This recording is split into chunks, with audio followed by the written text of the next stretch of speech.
কি রে, কি হয়েছে? আজ কথা বলছিস না যে, তোর মন খারাপ নাকি? না, তেমন কিছু হয় নাই, এমনি। এদের থেকে বেরিয়ে আসি।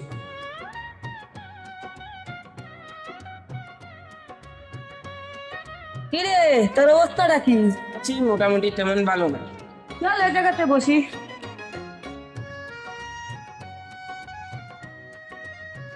আচ্ছা রাজা শোন, তোর সঙ্গে যে একটা ছেলে ঘোরাফেরা করে, এটার নাম কি? কোন ছেলেটার কথা বলছিস? ওই যে গরিব টাইপের ছেলেটা তোর লাগে চলে যে, এটার নাম বল। ও, হরিলের কথা বলছিস? তাহলে কি হয়েছে বল? তেমন কিছু না, একটা কথা বলতেছিলাম। আচ্ছা, কি বলবে বল। এই ছেলেটার লাগে দেন, চলো তোর লাগে যায়। কেন যায়? তো সে গরিব বলে আমরা অপমান করবো না? যায় তো বাদ, তোর সঙ্গে তো যায় না। কেন? আমি সে কোনো মানুষ না? সে আমারও মনে হয় তোর সঙ্গে যায় না। আচ্ছা ঠিক আছে, তাহলে আমি এখন কি করব?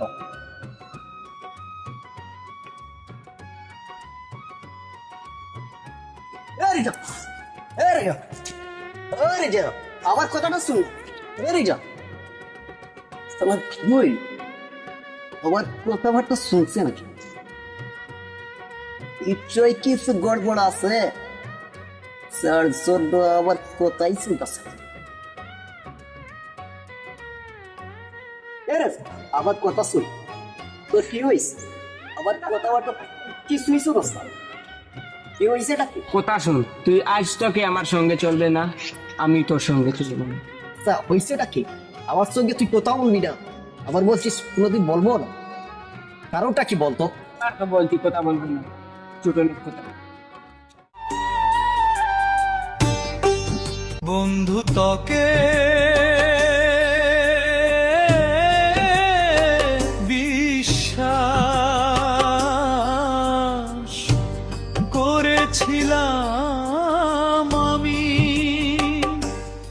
কিন্তু তুই আমায় অন্ধ করে পথে টেনে দিলি আমায়। আবে ওই বিশ্বাস ঘাতক বন্ধু।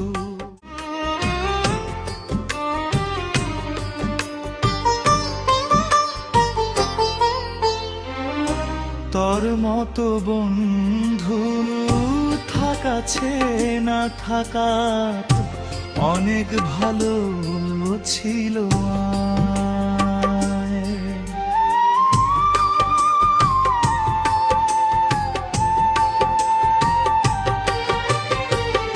তোর মতো বন্ধু থাকাছে না থাকা অনেক ভালো ছিল আমায়।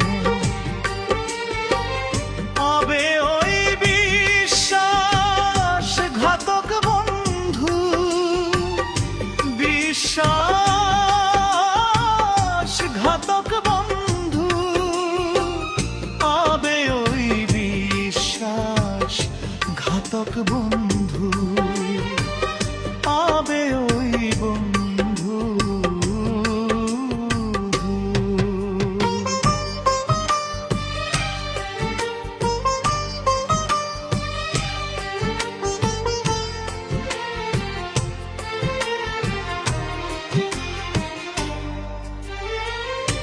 তোর মতো বন্ধু থাকাছে না থাকা অনেক ভালো ছিল আমায়। আবে ওই বিশ্বাস ঘাতক বন্ধু, বিশ্বাস ঘাতক বন্ধু। আবে ওই বিশ্বাস ঘাতক বন্ধু, আবে ওই বন্ধু।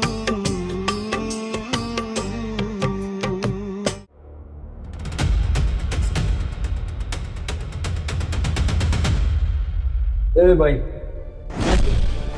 আমার অফিসে তুই কিভাবে আসবি? রাখে আল্লাহ মারে কে, তুই কি মনে করছিলি? তুই খালি বড় লোক হতে পারিস, আর কেউ হতে পারে না। তুই আমাকে তোর বন্ধু বলে পরিচয় দিতি না, অহংকার হয়েছিল তাই না? তোর অফিসে আমিও চাকরি করি।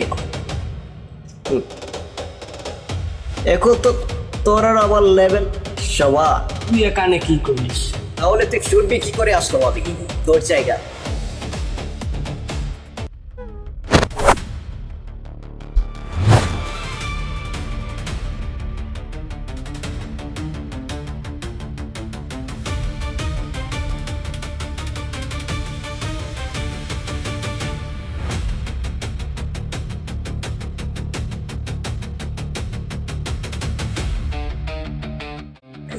ওইখানে দেখেছি একটাকে মার্ডার করছে, একটা ক্রিমিনাল। যাকে বাঁচা। সত্যি বলছিস তো? সত্যি বলছি।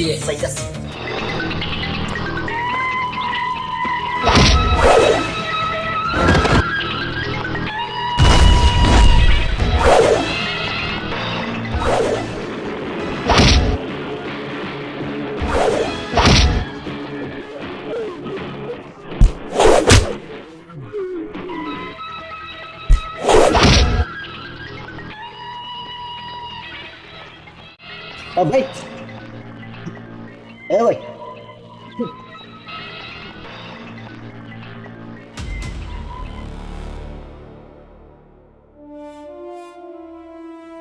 আপনার এই লোকটা কিডন্যাপ করলো কে? আমাদের ভাই অনেক ব্যবসা বাণিজ্য আছে, তার কারণে কোনো শত্রু মনে হয় আমাকে কিডন্যাপ করছে। যদি আজ না থাকতে তাহলে আমার একটু উপায় আসতে না। দাদা ভাই, আমার টাকা পয়সা কোনো দরকার নেই। আপনার এটা আমার দায়িত্ব ছিল, আমি দায়িত্ব করছি। আমার এসব কিছুই দরকার নেই। কি কাজ করো? ভাই আমি এখন অব্দি বেকার, চাকরি খুঁজে অনেক জায়গায় গিয়েছি, কেউ চাকরিও দেয় না। কারণ আজকাল তো চাকরি হতে হলে অনেক টাকার দরকার।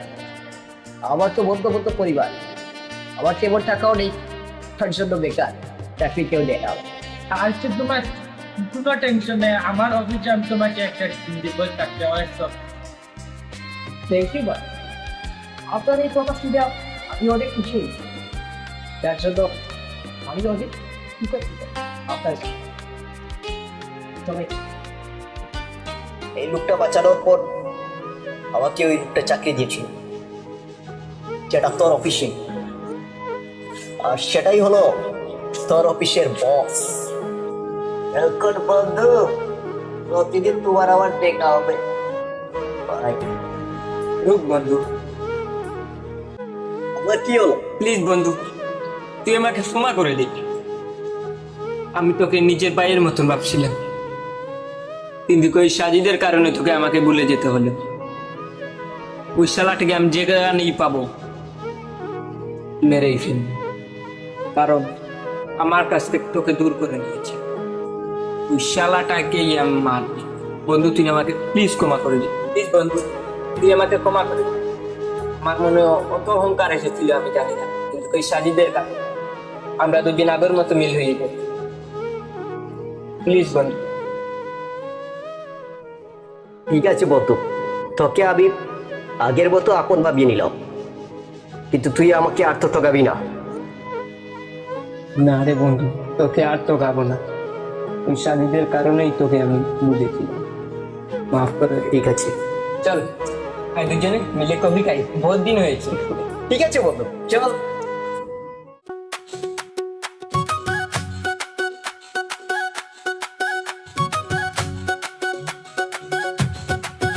বন্ধু হারা নিঃশ্বাস গুলি কতটুক ভয়ঙ্কর, আমার দুই বন্ধু বুঝতে পেরেছি।